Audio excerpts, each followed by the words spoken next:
It's now 4:35 this morning. We are digging deeper into gun laws in both Maine and here in Connecticut. Police say the suspect, Robert Card, that was, again, in that shooting in Lewiston, Maine, used an AR-15 to kill and had mental health issues. Let's get over to Channel 3 Eyewitness News reporter Olivia Schuler, who joins us now in the studio to break down the laws in both states. Good morning, Olivia. Caitlin, good morning. This horrific mass shooting is shining a spotlight on two matters: who can get guns and what weapons do people have easy access to. Let's first talk to you about laws in Maine, where police say Card used that AR-15 style weapon.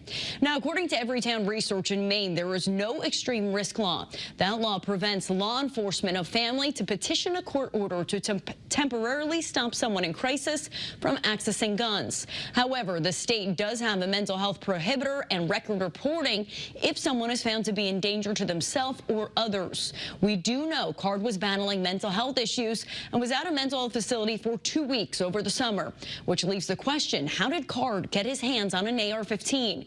Maine also doesn't have laws in place that would generally stop people getting access to assault weapons or high-capacity magazines. Connecticut has more restricting laws. Unlike Maine, Connecticut has an extreme risk law where family can stop someone in crisis from getting a gun. Connecticut also prohibits assault weapons and high-capacity magazines. One law that the two states have in common is mental health record reporting. That is when officials report prohibiting records into the background check system. Now, in the next half hour, I'll tell you how Maine and Connecticut rank for gun law strength in comparison to other areas of our nation. Live at the First Alert Desk, Olivia Schuler, Channel 3 Eyewitness News.